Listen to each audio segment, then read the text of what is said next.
हिंदुओं ने कुछ चीजें इजाद की जो बड़ी अनोखी हैं। उनमें से एक चीज है मूर्ति पूजा। बड़ी अनोखी चीज, बड़ी अनोखी मूर्ति पूजा।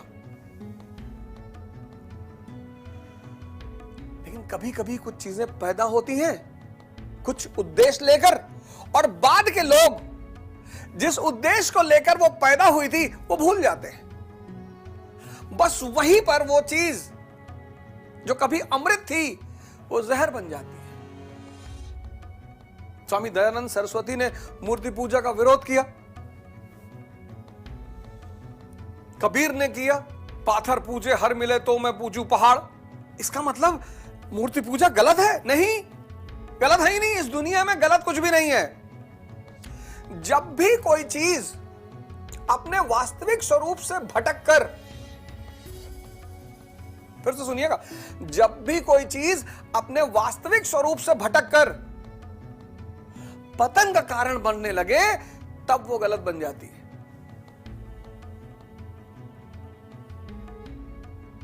शराब पश्चिम में दवा है, अरब में जहर है। 1,00,000 करोड़ की फोटो। आप कहेंगे भैया इसको बताओ कैसे 1,00,000 करोड़। महात्मा बुद्ध शाक्य कुल में जन्मे, सुद्धोधन के बेटे राजा सुद्धोधन। शाक्य कुल में जन्मे राजा सुद्धोधन के बेटे सिद्धार्थ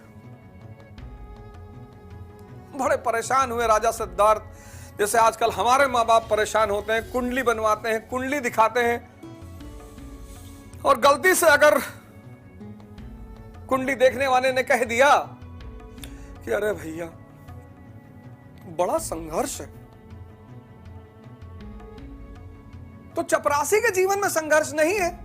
भारत का प्रधानमंत्री, उसके जीवन में सबसे ज्यादा संघर्ष है। एक चुनाव जीतता है, 5 साल राज करता है, फिर अगले 5 की तैयारी करता है, फिर लड़ाई होती है 5 साल बाद। इस देश में जो सबसे संघर्ष वाला पद है वो है भारत के प्रधानमंत्री का पद। और इस देश में जो संघर्ष विहीन पद है वो है चपरासी का पद। तो जिसको भी संघर्ष नहीं चाहिए वो राजा बनने का ख्वाब छोड़ दे।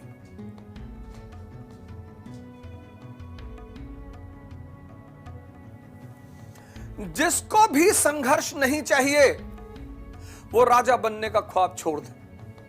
माननीय मोदी जी अभी भारत के प्रधानमंत्री हैं, 2nd टर्म। कितनी बड़ी बात है।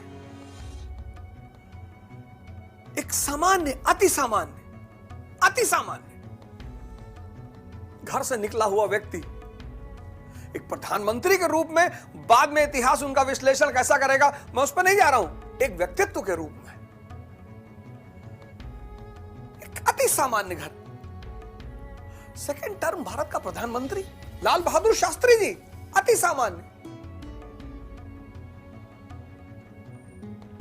अति सामान्य। कैसे,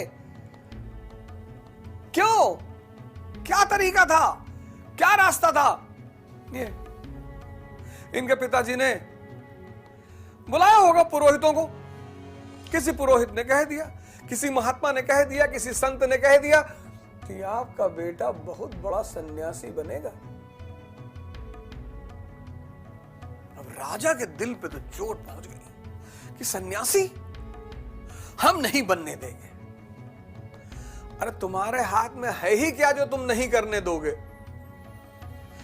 इंसान सिर्फ एक एक्सपेरिमेंट कर ले, अपनी सांस रोक ले,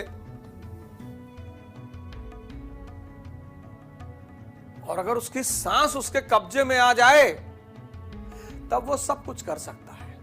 लेकिन अगर उसके सांस उसके कब्जे में नहीं है तब कोई और ही कर रहा है। और जब कोई और कर रहा है, हम जब 10th पास किए तो आधा लड़के क्लास में मैथ्स ले रहे थे, आधा बायोलॉजी ले रहे थे। जिनको आईआईटी में जाना था वो मैथ्स ले रहे थे, और जिनको डॉक्टर बनना था वो बायोलॉजी ले रहे थे। तीसरा विकल्प भी नहीं था। हमारी माताजी ने पूछा कि तुम क्या लोगे? हमने कहा यार हमारा तो दोनों पढ़ने का मन नहीं। अरे कहे बोली कि तुम तो पैदा ही हुए हो भैया कुल को तारने के लिए, जब दो ही है तो कहां से पढ़ा दें, बायोलॉजी ले लो। हमने कहा माताजी इंटरेस्ट नहीं। बोली ले लो, डॉक्टर बन जाओ। हमने कहा हमारे में कहां इतना धैर्य है कि पिन वगैरह पकड़ के ऑपरेट करें। हम तो भाई कि डाल के खोलो देखें क्या है अंदर।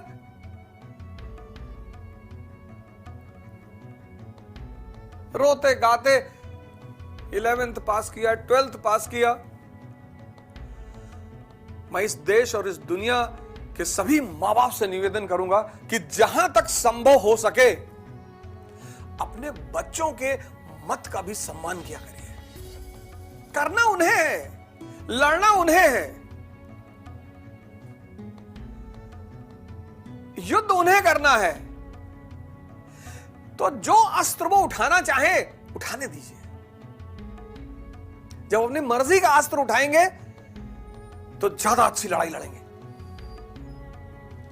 जहां तक संभव हो सके, कभी कभी अभिभावक सही होते हैं, बच्चे गलत कर रहे होते हैं, वो भी एक दुर्घटना है। जहां तक संभव हो सके यह हाथ जोड़कर मैं इस देश और इस दुनिया के सभी माता पिताओं से, सभी अभिभावकों से यह अपील करता हूं कि आप बच्चों के साथ जबरदस्ती ना करें। तो इनके पिता ने कहा, शुद्धोधन, राजा शुद्धोधन ने कहा कि हम बनने ही नहीं देंगे, हम तो आईएएस बनाएंगे, हम सन्यासी बनने ही नहीं देंगे। और इस हठ में वो एक गलती कर गए। कौन सी? भोग विलास, मतलब जितनी चीजें इंद्रियों से जुड़ी हैं उसका अतिरेक कर दिया। स्त्रियां, शराब, रंग महल, नृत्य, गाना।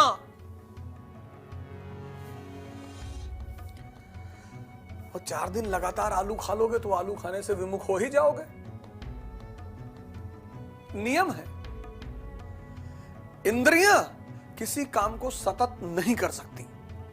जब समय आया, एक खूबसूरत स्त्री से विवाह कर दिया, यशोधरा। अब उस राजकुमार ने, सिद्धार्थ ने, अब देखो सिद्धार्थ ने जीवन में इंद्रिय सुख के सिवा कुछ जाना ही नहीं था, जाना ही नहीं, देखा ही नहीं। और एक दिन गलती से वो अपने रथ पर बैठकर चन्ना के साथ शहर में निकल गए। और जब निकले बस वहीं से उनके जीवन में क्रांति हो गई। और सिद्धार्थ बन गया बुद्ध।